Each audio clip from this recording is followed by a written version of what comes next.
Olá, cidadão do reino! Na semana passada nós iniciamos uma conversa sobre cultura forte e cultura fraca. O conteúdo ficou muito extenso e eu precisei dividir em duas partes.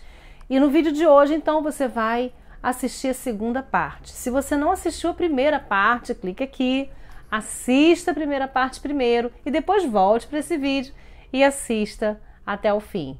Amém? Conto com você. Aproveite e compartilhe, dá um like no vídeo e coloque as suas impressões sobre o que você está sentindo, pensando a respeito desse assunto que nós estamos abordando. Deus te abençoe.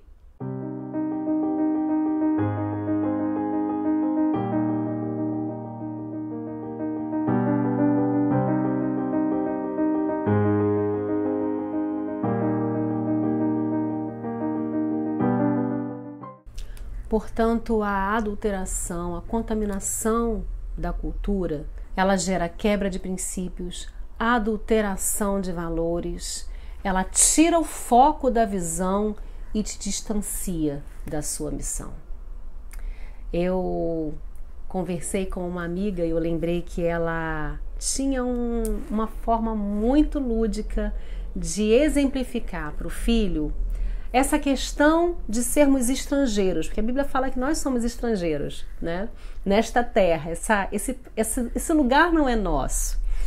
Mas ela exemplificava para ele da seguinte forma: olha só, filho, pensa, né, que eu sou Deus e que eu estou te enviando numa missão para um país estrangeiro, para um outro lugar. Imagina aí que eu estou te enviando para a África, para os Estados Unidos, né, para um país da Europa, enfim, estou te enviando para um lugar onde eles têm uma cultura totalmente diferente da sua, onde eles se vestem diferente, onde eles comem coisas diferentes, onde eles falam de forma diferente, onde os princípios deles são completamente diferentes dos seus. Mas você tem uma missão para exercer nesse lugar.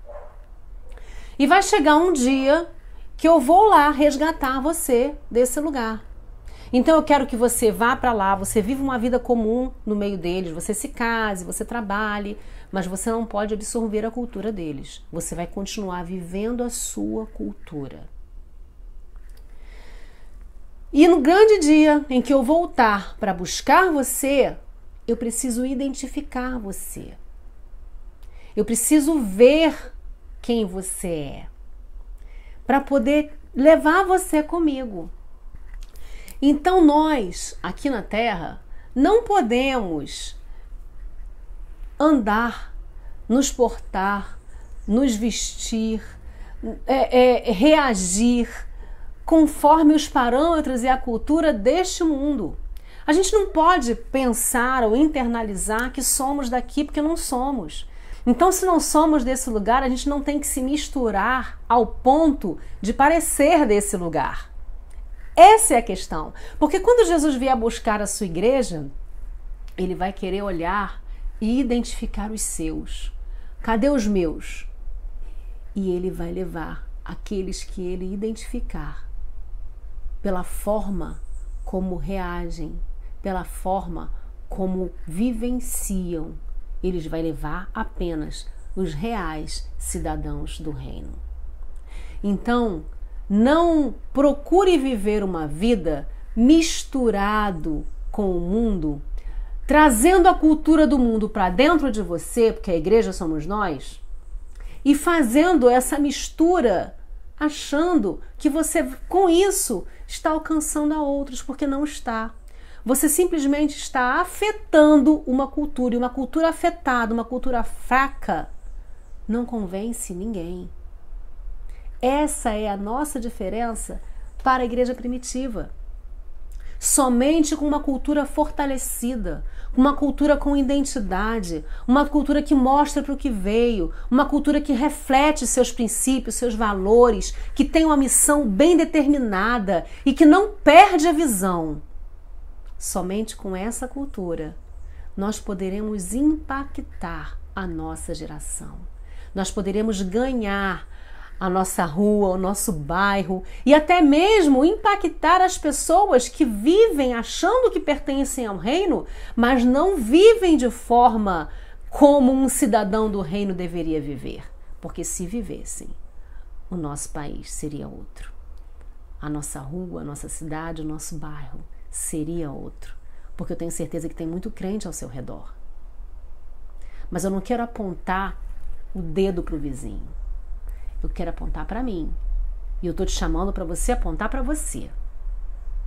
Como você tem vivenciado a cultura do reino no seu dia a dia? Queria ler com você João 2, versículo 15 a 17.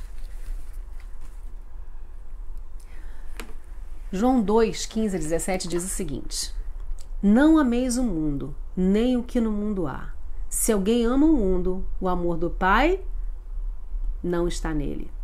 Porque tudo que há no mundo, a concupiscência da carne, você pode trocar aqui a concupiscência por desejo, né? O desejo da carne, a concupiscência dos olhos e a soberba da vida não é do Pai, mas do mundo. E o mundo passa, e as suas concupiscências ou o seu desejo, mas aquele que faz a vontade de Deus permanece para sempre. Aquele que exerce a identidade de um cidadão do reino vai permanecer para sempre, porque a sua identidade é de um reino eterno.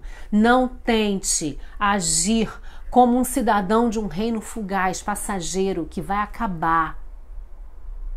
Haja, viva intensamente como um cidadão do reino dos céus, para que quando Jesus voltar, você seja facilmente identificado e elevado, tirado deste lugar que não é seu para o lugar que realmente te pertence, que é o reino dos céus. E eu termino essa nossa conversa, esse nosso encontro, uma reflexão muito interessante a respeito de um episódio de Paulo e Silas, quando chegaram em Tessalônica. Esse episódio está lá em Atos, capítulo 17. Mais precisamente, quero falar do versículo 6. Porque quando Paulo chega em Tessalônica, ele vai na sinagoga dos judeus, como era de costume dos judeus, ele ia para lá, né, para as sinagogas onde ele passava e ensinava a palavra. E aonde ele passava, ele pregava a palavra, ele pregava Jesus, pregava e demonstrava a pregação dele através de atos feitos com poder, com manifestação do poder de Deus. Só que tinham aqueles judeus, que a Bíblia aqui nesse texto chama de desobedientes, né? Tinha aqueles judeus que vinham desconstruir atrás de Paulo aquilo que ele pregava. E, muito insatisfeito com a pregação de Paulo e Silas, eles começaram a fomentar, né, algumas pessoas do lugar e foram até os magistrados para denunciar. E olha que interessante foi a denúncia. Olha do que eles foram acusados. Lá no versículo 6, você vai ler: Estes que têm alvoroçado o mundo chegaram também aqui. Glória a Deus que eles chegaram. Queridos, você tem alvoroçado o mundo? É para isso que nós fomos chamados. Paulo e Silas foram acusados daquilo que alegra o coração de Deus. Eles estavam alvoroçando aquele lugar, causando um alvoroço, causando uma mudança, causando um impacto na cultura daquele lugar. E é isso que nós temos que fazer, não absorver a cultura onde nós estamos, é causar um impacto na cultura onde nós estamos. Esse reino não é nosso, mas a gente tem que tomá-lo, e a gente toma com esforço. Eu sei que a nossa natureza antiga é uma natureza pecaminosa. Não é fácil lutar contra uma natureza. E é por isso que Jesus, quando subiu, nos mandou o Consolador, o nosso auxiliador, o nosso ajudador. É Ele que nos ajuda na transformação dia a dia da nossa natureza. É com Ele que nós podemos contar todos os dias para tirar a natureza velha, da nossa cultura velha, da cultura errada, da cultura de um mundo que nós pertencíamos antes, mas que hoje não tem nada mais a ver conosco. Nossa cultura agora é outra e nós precisamos ter a nossa mente transformada, a nossa natureza recriada através do Espírito Santo.